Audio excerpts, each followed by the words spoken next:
Hi, everybody. It's March 7th. March 6th, 2025.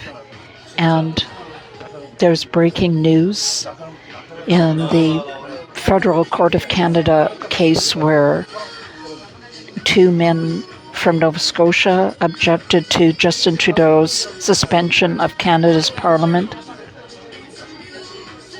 The decision has just come down a few hours ago, I think an hour ago. And the gist of it is that the judge said that Trudeau had the right to prorogue Parliament, even though one of the reasons that he gave was to give the Liberal Party of Canada enough time to find a new leader because he was ineffective as a leader. That the judge said that he still had the right, that it wasn't outside of the reasons that he could give. He said there were several reasons that Trudeau gave for proroguing Parliament or suspending Parliament. And although one of them was a purely political one, to allow the Liberal Party to find a new leader, there were other reasons, and he couldn't disentangle the other good reasons from the bad reason, from the political reason. But the Department of Justice, the Canadian government, had argued that the right to suspend Parliament is purely up to the Governor General of Canada. The Queen's or the King's representative, and it's not reviewable by a judge. And Chief Justice Paul Crampton of the federal courts threw out that reasoning, and he said no. The decision, this is the second time that Justin Trudeau has suspended Parliament for his own purposes. I believe he did it once before in 2019. But the Chief Justice Paul Crampton said that the decision to prorogue Parliament or suspend Parliament was reviewable, which is sort of groundbreaking. I mean, it's a very conservative decision, but it's important. I think Trudeau or any future leader is going to think twice before they pull a stunt like suspending Parliament.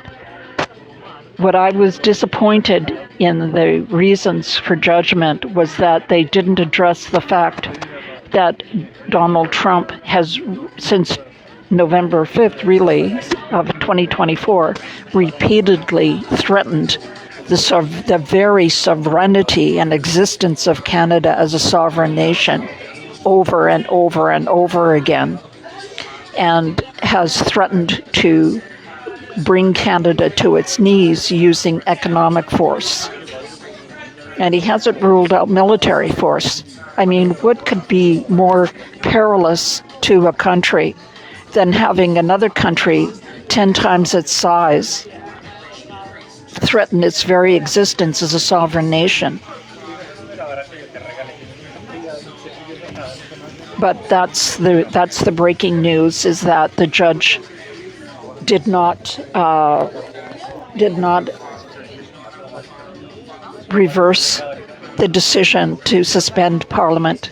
So Parliament of Canada remains closed and suspended and prorogued.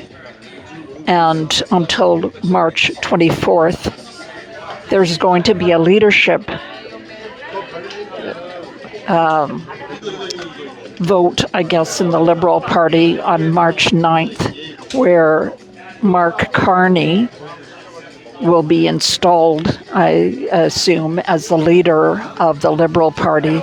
There's going to be kind of a show election with Chrystia Freeland running, but I very much as Kamala Harris was installed by the Democratic Party.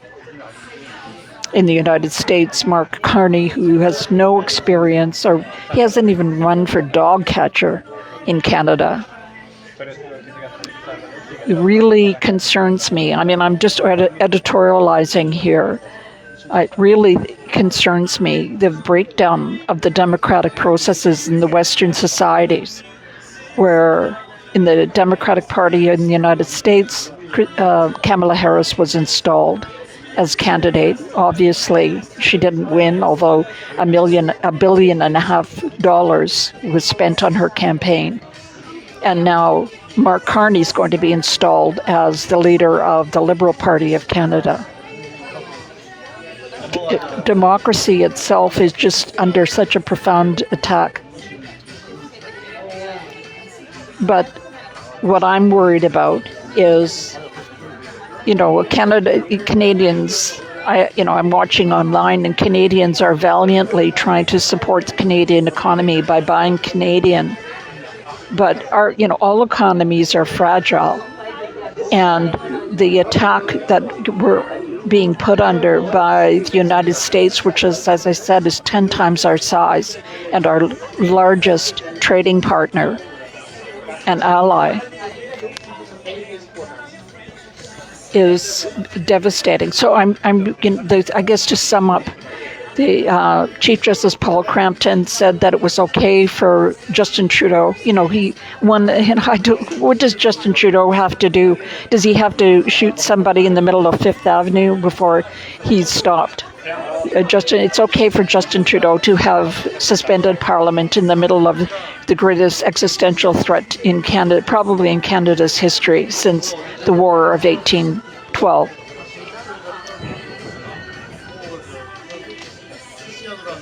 So Chief Justice Crampton said it's okay for him to suspend Parliament, but such suspensions are subject to review by judges, that the Governor General just can't do whatever she wants. And by the way, Mary Simon, you really screwed up. You're a disgrace, in my opinion. And it's very tragic that, you were given such an opportunity as the first Indigenous Governor General in Canadian history, and to be such a lackey for that corrupt Justin Trudeau. Anyways, so as I said, to sum up, Justin Trudeau won in a manner of sorts, but he's been smacked down to a certain degree in that he's been told that these decisions are subject to judicial review. And what this means, unfortunately, is that David McKinnon and Arvis Lavranos, the two gentlemen from Nova Scotia who challenged Justin Trudeau's decision, will have costs awarded against them. I haven't read the part of the decision on costs, but that's certainly a consideration. But we're facing, as I said, this existential threat from Donald Trump, who's on a bull in a china shop mad rampage through the economies of the world, and certainly of Canada's economy. But even our right to exist as a country is being threatened. And it all comes back to, I keep on bringing it back to Canada's reliance on euthanasia, what it calls medical assistance in dying, since Justin Trudeau came into power on October 19th, 2015. The first thing he did was to liberalize the killing of innocent, vulnerable citizens. They don't need to be dying. They don't need to be sick. They're killed extrajudicially. There's no judicial oversight at all. It's treated as a medical decision. All the word medical comes from the Greek, to heal, and killing people is not healing. So Canada does not have the moral authority to stand up to threats from Donald Trump. Britain and England and France had the moral authority to stand up to Hitler, but Canada does not have the moral authority to stand up to Trump, because with all his flaws and, his flaws. Trump doesn't kill American citizens at the rate of 20 per day. 5 out of every 100 deaths in Canada is now caused by a doctor or nurse administering a lethal injection with no guardrails or legal oversight whatsoever.